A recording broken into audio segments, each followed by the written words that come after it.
அது என்னுடைய கடமை. நான் ஸ்லேவ், நான் ஒரு கூலியாள் கூட இல்லை, அடிமை. அதுதான் இந்த ஊதாரி மைந்தன் செய்கிறார், யோசிக்கிறார். என்ன யோசிக்கிறார் என்றால், நான் உம்முடைய மகன் எனப்பட தகுதியற்றவன், சரியா, உம்முடைய கூலியாட்களுள் ஒருவனாக என்னை வைத்துக் கொள்ளும். அது என்னோட நிலைப்பாடு. கடவுளுடைய அடிமைகளில் ஒருவனாக நான் இங்கே வாழ்ந்து கொண்டிருக்கிறேன், வாழ்ந்து கொண்டு கடவுளுக்காக உழைக்கிறேன். அதாவது for the gospel of the cross, அதாவது சிலுவை நற்செய்தியை பரப்புவதற்காக நான் உழைத்திருந்தால், களைத்து வீடு திரும்பும்பொழுது, அதாவது தீர்ப்பு நாளின் பொழுது கடவுள் என்ன செய்வார் என்று பார்த்தால், நமக்கு அருகதை இல்லாத நமக்கு ஒரு செயலை செய்கிறார்.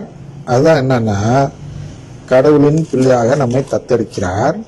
அதன் உருவகமாக தான் கடவுள் என்ன சொல்கிறார் இங்கே என்றால், அவர்களை பந்தியில் அமரச் செய்து, பந்தியில் அமரச் ஒரு அடிமையை கூப்பிட்டு அந்த வேலை செய்வதற்கு ஒரு சாப்பாடுலாம் கொடுத்து கவனிக்கணுங்கிற தேவை இல்லை, ஆனால் செய்கிறார்.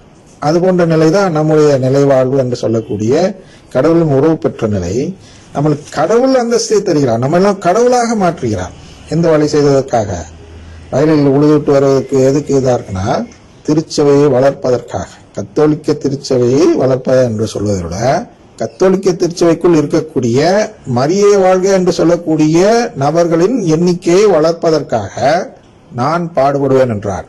அதாவது பிரைஸ் தி லார்ட் சொல்லக்கூடிய நபர்களின் எண்ணிக்கையை குறைப்பதற்காக நான் பாடுபட்டேன் என்றால், நான் கடவுளின் வயலில் விழுதேன். அவருடைய அந்த பணி, அவரிட்ட பணியை அடிமையாக நான் செய்து முடித்திருக்கிறேன்.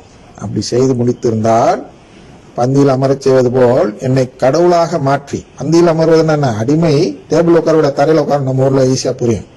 ஆனா நேற்று மேஜையில் உட்காரவினா சம அந்தஸ்து கொடுக்குறோன்னு அர்த்தம். அதான் CCC 460. நம்ம எல்லாம் கடவுளாக மாற்றுகிறார். எனவே தப்பு செய்யலனாலே நாம் கடவுளாக மாறிவிடுவோம் என்ற துர்போதனையை நாம் இனி நம்பக்கூடாது. என்ன தப்பு செஞ்சேன்னு கேட்கிற ஆளுங்கெல்லாம் செருப்பாக கட்டி ஆடிங்க, எனக்கு என்ன பண்றேன்னு தெரியல, வார்த்தை வந்துருச்சு. ஏன்னா அவ்வளோ தப்பு செய்யறாங்க. நான் என்ன தப்பு செஞ்சேன்னு ஒரு கத்தோலிக்க குருவோ ஒரு யாரும் கேட்கக்கூடாது. மற்றவங்க கேட்கலாம், மற்ற மதத்தை சேர்ந்தவர்கள் கேட்கலாம். ஏன்னா அவங்க நம்பிக்கை வேறு, அவங்க நம்பிக்கை அதுதான், அட்டோன்மெண்ட்டும் அவெஞ்ச்மெண்ட்டும். நம்முடைய நம்பிக்கை சுத்தமா அது இல்லை. அதனாலதான் என்ன சொல்றாரு, நான் பிறர் குற்றத்தை மன்னிப்பது போல் நீங்கள் என் குற்றத்தை மன்னிங்கன்னு ஏன் சொல்றாங்கன்னா, எனக்கு அவெஞ்ச்மெண்ட் வேண்டாம். அதாங்க ரெனவுன்ஸ் பண்றோம், கழட்டி வச்சிரும், வேணாம், எனக்கு அந்த கோரிக்கை இல்லை அப்படின்னு மறுத்துடுறோம். அப்ப எந்த கோரிக்கை? உங்களுடைய ராஜ்யத்துல எனக்கு இடம் வேண்டும், அப்படின்னா உங்களுடைய குடும்பத்துல எனக்கு இடம் வேண்டும். அந்த கோரிக்கை வைக்கிறதுக்காக தான் அந்த கர்த்தர் கற்பித்த ஜெபம் அப்படின்னு சொல்றோம் இல்லையா, ஆண்டவர் கற்பித்த ஜெபம் என்று சொல்கிறோம். ஏன் ஆண்டவரே சொல்லிக் கொடுக்கிறாருன்னா இதுக்காக தான் சொல்கிறார்.